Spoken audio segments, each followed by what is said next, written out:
Bandeko, bienvenue dans votre magazine Jeunesse congolaise au travail, présenté par Wabino Pierre Moulumba.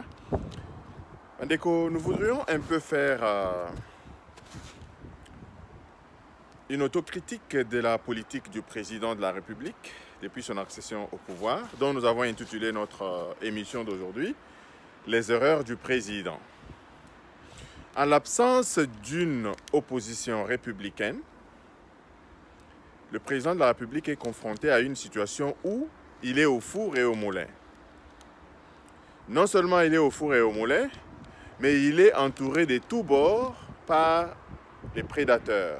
De gauche, à droite, en face, derrière, il y a des prédateurs qui, habitués à des anciennes méthodes de gestion, qui, vous pouvez le constater de par leur engouement à entrer dans la politique. Nous sommes le seul pays au monde où lorsqu'on veut s'enrichir, on se cherche une place dans la politique. Alors cette politique ne s'observe qu'en République démocratique du Congo. Les députés viennent pour s'enrichir, les ministres viennent pour s'enrichir. À tous les niveaux, on sent qu'il y a des gens, des assoiffés, les insatiables au bâton d'Akaté. Même ceux qui ont géré les années passées veulent encore revenir sans aucun projet de société pour venir encore embrouiller la situation dans le pays. Alors Bandeko, aujourd'hui, je voudrais vraiment que les seules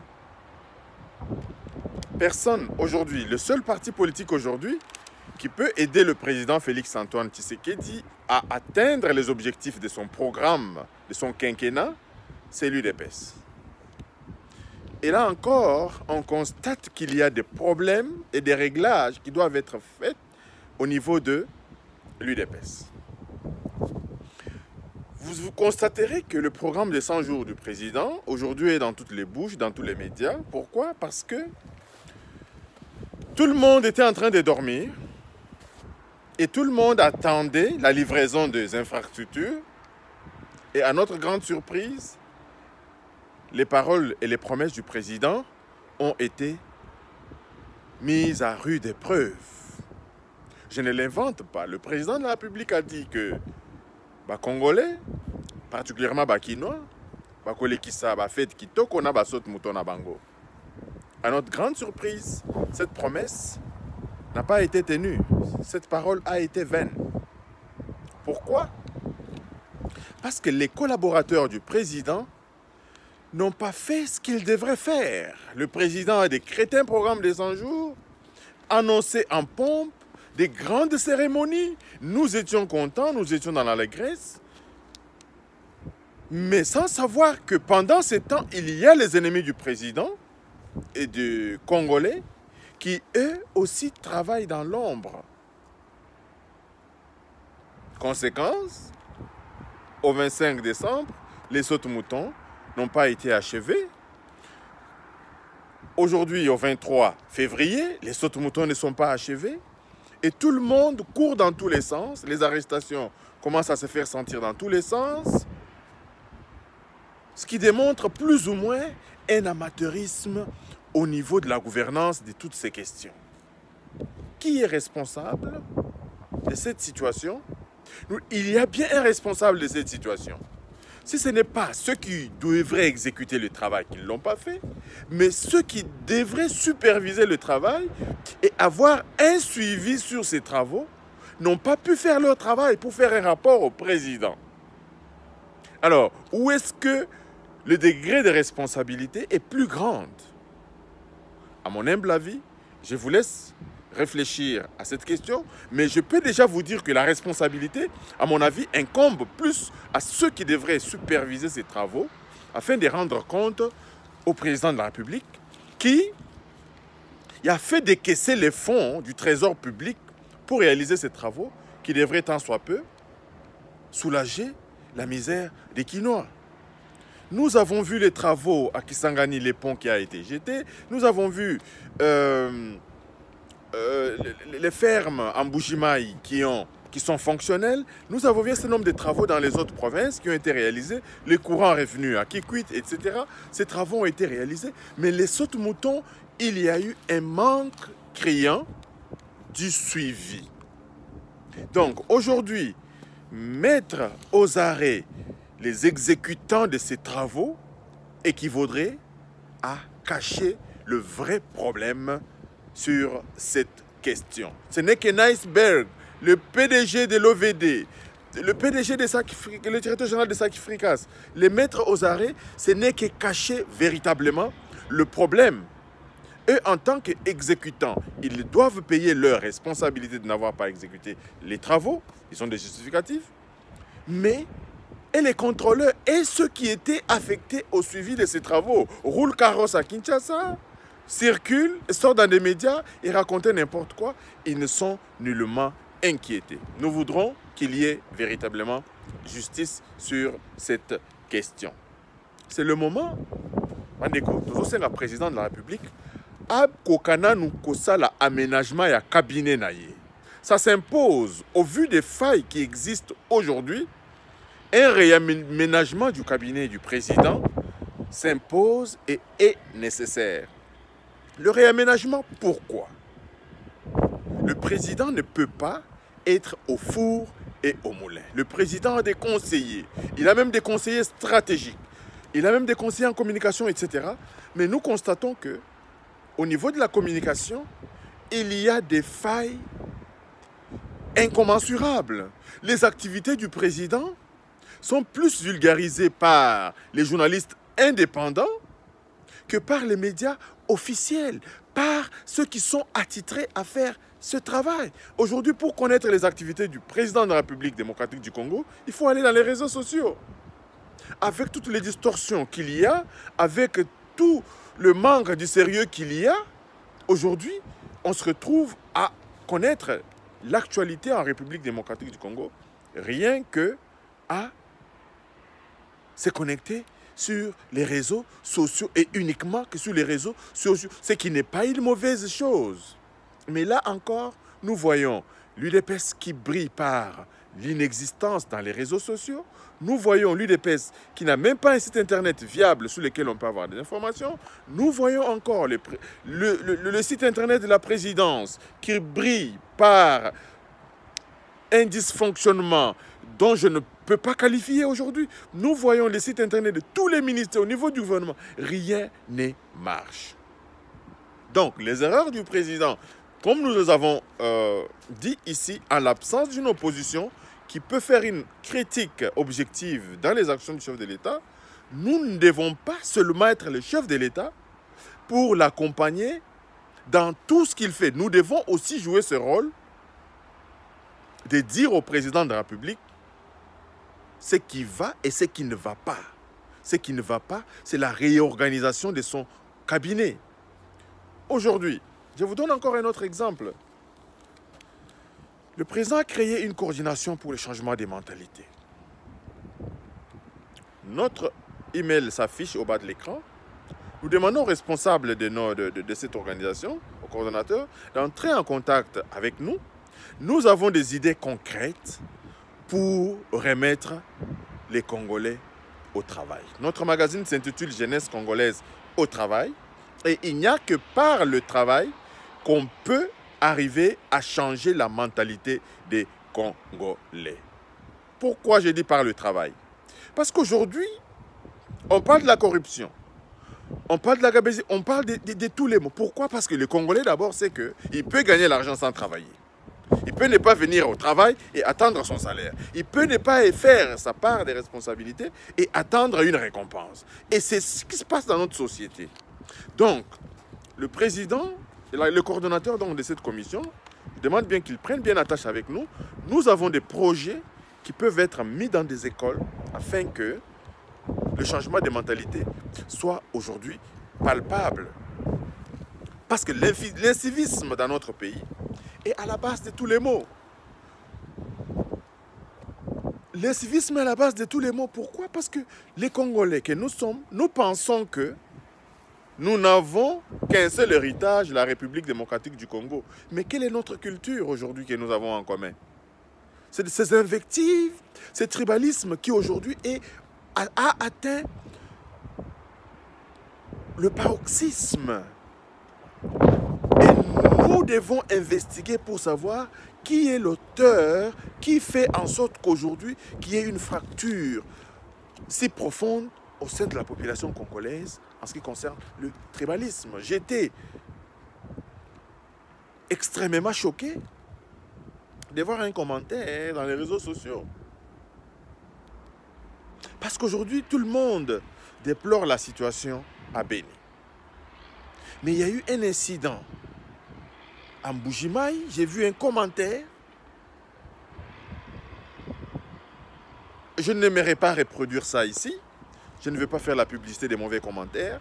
Mais le tribalisme dans notre pays a atteint son paroxysme. Nous n'avons pas que le pays en commun. Nous devons aussi avoir la culture en commun. Les grandes nations, nous ne cessons de le dire, se sont développées par l'unité nationale. Le Canada est ce qu'il est aujourd'hui grâce à la conjugaison des efforts de part et d'autre, de tout le monde. Les États-Unis, c'est le multiculturalisme qui fait de cette nation une grande nation au monde. Et nous ne pouvons pas comprendre qu'aujourd'hui les gens prennent le tribalisme à ce 21e siècle dans notre cher et beau pays. Ces gens-là sont égarés dans notre temps. Et je pense qu'il faudra que la justice travaille pour faire des investigations et mettre hors d'état de nuire tous ceux qui alimentent le tribalisme dans notre pays. Et nous avons vu que c'est depuis cette histoire de vérité des urnes que la fracture au sein de la population congolaise s'est vraiment agrandie. Et au vu des problèmes auxquels nous sommes confrontés, nous ne pensons pas un seul instant que cette situation pourra aider notre pays à aller de l'avant. Bandeko, nous voulons aussi parler toujours des erreurs du président. Nous avons dit que le président a fait une erreur d'avoir déclaré que lui ne pourra pas fouiner dans le passé. Le président s'est évertué à expliquer pourquoi est-ce qu'il ne voulait pas fouiner dans le passé. Mais il faut regarder cette question de façon bicamérale. Premièrement, c'est une bonne chose. Le passé, véritablement, ne peut pas construire un pays. Tu ne peux pas conduire un véhicule en regardant dans l'électroviseur. C'est pas possible. Quand tu conduis un véhicule, me disait toujours ma mère, il faut regarder dans le pare-brise pour aller de l'avant. Tu conduis correctement le véhicule. À ce point de vue, le président a raison. Notre passé, c'est quelque chose qui est regrettable, qui est condamnable, qui ne peut pas faire en sorte que nous puissions aller de l'avant. Une très bonne chose. Mais d'autre part, le vrai changement des mentalités advient à partir du moment où il y a des images mentales très fortes. Quelle est l'image mentale de l'accession du président Félix Antoine Tshisekedi au pouvoir aujourd'hui? Il y a la gratuité. Mais quelle est l'image que le président va laisser si tous ceux qui ont tué, tous ceux qui ont pillé, continuent à se promener librement dans le pays? Le président devrait donner un signal très fort à ce point de vue. Certes, nous n'allons pas fouiller notre passé, mais tous ceux qui ont le bien de l'État, tous ceux qui ont acquis les choses illégalement, doivent les restituer au trésor public. Ça serait une image mentale très forte et qui resterait pour longtemps. Raison pour laquelle, parce qu'aujourd'hui notre justice a fait défaut, a montré ses limites, aujourd'hui il est question de créer une commission vérité et réconciliation. Et ce comité vérité et réconciliation pourra être constitué des magistrats, des juges et de toutes les sensibilités politiques et religieuses, etc. de notre société qui pourront recevoir les biens mal acquis, qui pourront recevoir, convoquer tous ceux qui se sont enrichis illégalement depuis les 50 dernières années, commençant par l'époque de Mobutu. Parce qu'au niveau de la conférence nationale souveraine, des rapports existent de ceux qui ont eu les biens mal acquis et aucun rapport n'existe pour ceux qui ont acquis leurs biens de manière frauduleuse depuis les dernières années de gestion de Laurent Désiré Kabila et de son fils Kabila.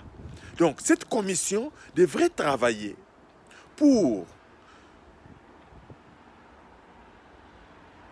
premièrement, rechercher la réconciliation entre la population congolaise et deux, faire la justice à tous ceux qui ont été meurtris par ces régimes passés.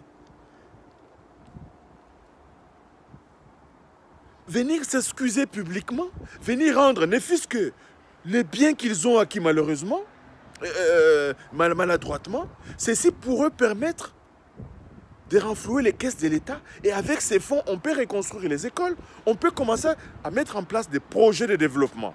Ce n'est qu'une idée parmi tant d'autres. Donc aujourd'hui, au vu de l'inefficacité de notre justice, une commission vérité et réconciliation, à l'exemple du modèle de l'Afrique du Sud, pourra faire en sorte que les bourreaux d'hier puissent répondre de leurs actes et ceux qui ont été victimes de ces bourreaux puissent être indemnisés. Nous avons vu les bévues que M. Kalev a commis. Et il y a des victimes de M. Kalev. Mais il n'y a pas que M. Kalev dans la gestion de M. Kabila. Donc, Mandeko, nous voulons dire que nous voulons encore un patriotisme pour le développement de notre pays. Nous allons terminer notre émission aujourd'hui, Bandeko, pour vous rappeler encore une fois qu'en l'absence d'une opposition républicaine, nous devons soutenir le président de la République, Félix-Antoine Tshisekedi, être vigilants et surtout avoir une attitude citoyenne de la protection de notre patrimoine et travailler sur cette notion du patrimoine national est un devoir de justice pour tout le monde. Ici, je lance un appel vibrant à l'UDPS et à l'UNC. Nous sommes en coalition, vous êtes en coalition. Je pense bien que le moment n'est pas de se lancer des invectives. Le moment est venu au moment où vous devez vous asseoir sur la table, travailler sur la gestion du pays pendant ces années à venir. D'abord, ne fût-ce que cette année que le président a décrété une année d'action. L'UDPS et l'UNC devraient consolider leurs forces au lieu de laisser leurs militants comme des brebis galeuses, comme des brebis indépendantes en train de s'invectiver, de s'insulter dans les réseaux sociaux de gauche à droite. Il n'y a pas de mauvaises troupes, il n'y a que des mauvais chefs. Si cette situation perdure, je pense que la condamnation, nous ne pourrons pas condamner la base de l'UDPS ni la base de l'UNC, nous condamnerons la tête de l'UDPS et la tête de l'UNC. Une autre question est aujourd'hui que l'UDPS se réveille. La ville de Kinshasa, les denrées sur les marchés montent.